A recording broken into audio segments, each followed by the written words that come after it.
Today I'm taking you through the summary of the whole concept of a feedlot. There I'm going to talk about many things: the restraining system, the spraying system, the feedlot itself, its yard, the grasses, how you even make the grasses. So we shall see how to bale the hay or the chorus. I will show you the silos for silage, and then I'm going to show you the whole concept. So let's come in. This is the entrance of the animals that comes from outside, and then when you enter here, this is a boma, the collecting yard for those animals. Actually, it's an assembling yard for those animals that are going to go into the crash. So that crash down where you're seeing, there is a weighing scale where we weigh the animals from. But down the other side, there is a boma, distribution boma to these other bomas. You remember very well that when we are doing feedlots, we keep those animals of the same size together and they feed together. In that case, we allow better distribution of the feeds. But when you mix the small and big, they will fight for the feed, and the stronger will eat more. So you come, so that whole system you see down there, when an animal goes through the system, being weighed, then after being weighed, it's distributed depending on its size. So we have many bombers there, and then finally they come back here. Remember, that's where they started from, because this is where we load them or where we offload them from. So from the offload to here, this is the bomber, the receiving bomber, and that's the assembling yard to take into the weighing scale. Then an animal come back in its group with its size to come back through the system. So you see that this is an entrance from all those.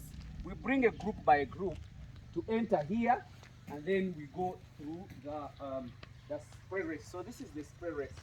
I think the cameraman should hurry up.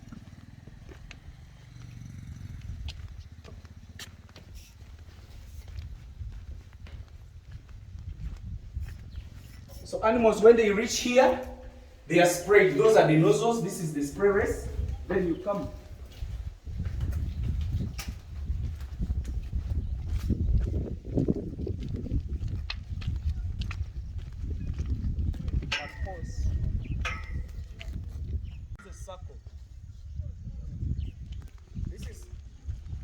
This is a circle. It's also another distribution bomber.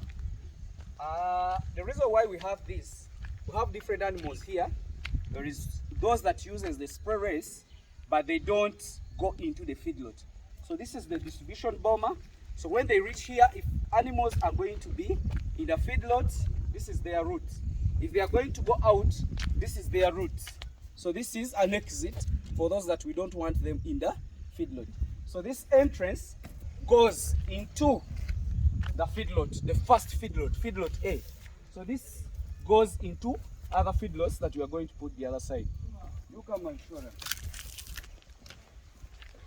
So like here, the farm is mechanized, and these are doors. We left a door for the truck to go through here in case it wants to take the feeds inside the feedlot, so they can go through this area and then they enter here. So you come. This is the whole feedlot. So this is the feedlot A. So these are the troughs. This is where animals feed from. So can show them. These are the troughs where the animals feed from. So the real concept is here. This is where they feed from. This is where they relax from. And these are the troughs. I think you can see. These are the water troughs. I think you can see them. And this is their yard. In case we want to confine them in here and we want to clean. So we close here and then we clean the bomber. So in other words, this is their yard, the exercising yard. If you can see how we have made it, it also has other entrances and exits. So you come and show them the connection from the other assembling yard or restraining system, then back to the feedlot.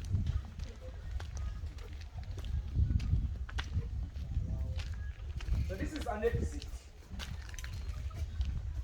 This is an exit. So when animals are going to the system, let's say they have been feeding here. This is the system. They go through here to the restraining system. So when they go through the system, if you want to weigh them, they will go to the weighing scale. If you don't want to weigh them, they will just go straight here, then go back there to the yard, assembling yard of the spray race, and then they come back in the system. So that's how we have designed it, and I think I'll be able to show you, because many of you have been asking me for the updates. That is where we are, and that is done here in Uganda. So don't be worried, we can do a lot of this. I have a question that I would like to pose to you. Where do you see Uganda in the next 5 years? A person does this kind of system, but you don't know how many people it's going to employ. You don't know where our country is going to be. This is empowering the industry. And then finally, you will see us on another level. So I'm going to show you the system of baling on a commercial basis, on a stronger basis. And then I'm going to show you the silos, surface silos, on another strong basis. Let me just wish you the best. I think that's a brief explanation of the whole good system of a feedlot. Let me wish you the best. Bye. The silos. This silo number 1, it has a lot of, we have sugar graze here and Nutri-Feed. This one, it has maize silage, and the other one as well has maize silage. So they are all surface silage.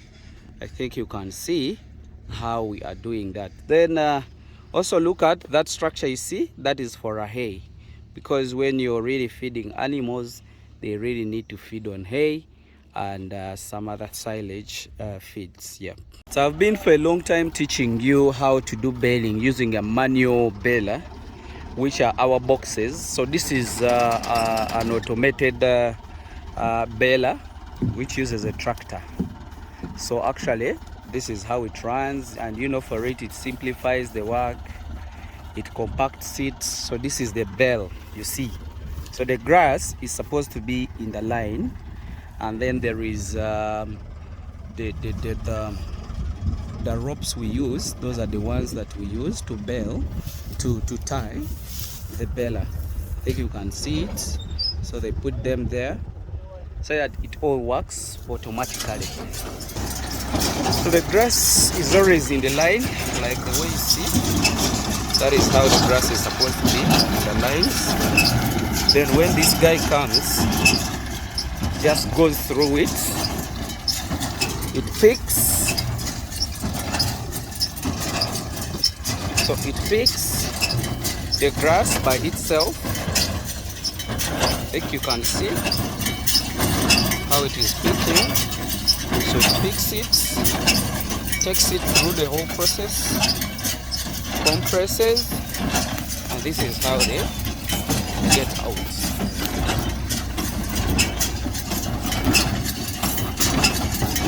So it compresses, so that is a bale already out.